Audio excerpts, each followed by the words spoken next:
نحمده ونصلي ونسلم على رسوله الكريم اما بعد فاعوذ بالله من الشيطان الرجيم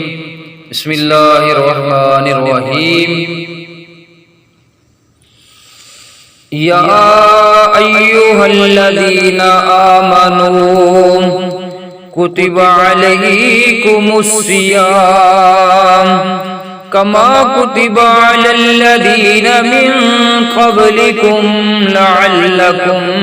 تتقون صدق الله مولانا العظيم وصدق رسوله النبي الأمين الكريم ونحن على ذلك لمن الشاهدين والشاكرين والحمد لله رب العالمين بلغ الأولى بكماله كشف الدجى بجماله حسن الجميع خصاله صلوا عليه وآله يا صاحب الجمال ويا سيد البشر من وجهك المنير لقد نور القمر لا يمكن الثناء كما كان حقه بعد خدا بزرگ توئی قصہ مختصر۔ خالق کائنات پاک پروردگار عالم اللہ وحدہ لا شریک کا کرم ہے، اس کا فضل ہے، اس کا شکر ادا کرتے ہیں کہ اس نے ہمیں قرآن پاک کی تلاوت کی توفیق نصیب فرمائی۔ اللہ تبارک و تعالی مجھے حق سچ بیان کرنے کی توفیق نصیب فرمائی اور سن سنا کے ہم سب کو اس پر عمل کرنے کی توفیق نصیب فرمائی۔ ماہ رمضان المبارک کا پیارا پیارا مہینہ جو ہے اس کی آمد ہے۔ اللہ تبارک و تعالی تمام مسلمانوں کو ماہ رمضان المبارک کے روزے رکھنے کی توفیق نصیب فرمائے اور اللہ تبارک و تعالی ماہ رمضان المبارک کے مہینے کے اندر اللہ تعالیٰ کی رحمتیں، اللہ تعالیٰ کا فضل، اس کا کرم، اس کی بخشش حاصل کرنے کی توفیق نصیب فرمائے، آمین۔ اللہ تعالیٰ نے قرآن مجید فرقان حمید کے اندر ارشاد فرمایا، یا ایھا الذین آمنوا، اے ایمان والو، کتب علیکم الصیام، تم پر اسی طرح روزے فرض کیے گئے ہیں، کما کتب علی الذین من قبلکم، جیسے تم سے پہلے لوگوں پر فرض کیے گئے تھے، لعلکم تتقون، تاکہ تم پرہیزگار بن جاؤ۔ سبحان اللہ۔ اللہ تبارک و تعالی نے ایمان والوں کو حکم دیا ہے کہ اے ایمان والو،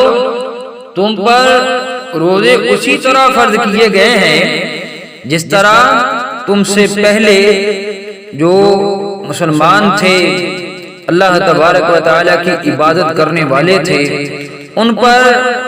روزے فرض کیے گئے تھے۔ اللہ تعالیٰ نے آگے ارشاد فرمایا، ایاما معدودات، یہ گنتی کے چند دن ہیں، فمن کان منکم مریضا او علی سفر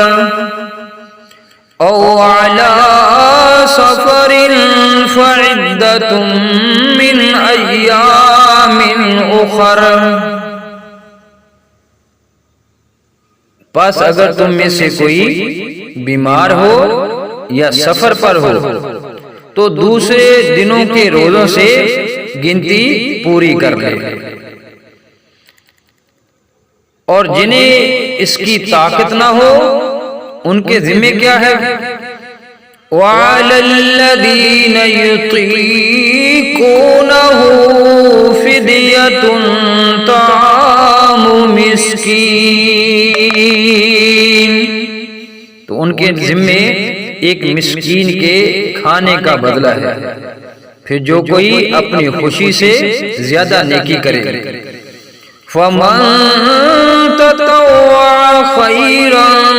فَهُوَ خَيْرٌ لَهُ، تو اس کے لیے بہتر ہے۔ وَأَن تَصُومُوا خَيْرٌ لَكُمْ، اور تمہارا روزہ رکھ لینا تمہارے لیے بہتر ہے۔ إِن كُنتُمْ تَعْلَمُونَ، اگر تمہیں سمجھ ہو۔ تمنا ہے کہ دنیا میں کوئی کام کر جاؤں، تمنا ہے کہ دنیا میں کوئی کام کر جاؤں، ہر پرچم سے اونچا پرچم اسلام کر جاؤں، ہر پرچم سے اونچا پرچم اسلام کر جاؤں، نہ دنیا سے نہ دولت سے نہ گھر آباد کرنے سے، تسلی دل کو ہوتی ہے خدا کو یاد کرنے سے، تسلی دل کو ہوتی ہے خدا کو یاد کرنے سے، دل غافل نہ ہو یک دم یہ دنیا چھوڑ جانا ہے، بغیچے چھوڑ کر خالی قبر اندر سمانا ہے، بغیچے چھوڑ کر خالی قبر اندر سمانا ہے۔ اللہ تبارک و تعالی ہمارے تمام صغیرہ کبیرہ گناہوں کو معاف فرمائے، رب کریم ہمارے والدین کی بخشش فرمائے، ان کو جنت الفردوس کے اندر اعلیٰ جگہ نصیب فرمائے۔ آج سے لے کر آدم علیہ السلام تک جتنے بھی مسلمین مسلمات مومنین مومنات وفات پا چکے ہیں، اللہ تبارک و تعالی سب کی بخشش فرمائے، سب کو جنت الفردوس کے اندر اعلیٰ جگہ نصیب فرمائے۔ آقا علیہ السلام کی زیارت، آقا علیہ السلام کی شفاعت نصیب فرمائے، اور ہماری آنے والی جو نسلیں ہیں ان کے لیے دعا ہے کہ اللہ تبارک و تعالی ان پہ اپنا کرم فرمائے، ان پہ اپنا فضل فرمائے، اپنی رحمتوں کا نزول فرمائے، اللہ تبارک و تعالی ان کو شر شیطان، شر ظالمان، شر دشمن محفوظ فرمائے۔ اور یہ ہماری تمنا ہے کہ میری آنے والی نسلیں آقا تیرے عشق میں ہی مچلے، میری آنے والی نسلیں آقا تیرے عشق میں ہی مچلے، انہیں نیک تم بنانا، انہیں نیک تم بنانا، مدنی مدینے والے، مدنی مدینے والے، مدنی مدینے والے، وما علینا الا البلاغ المبین۔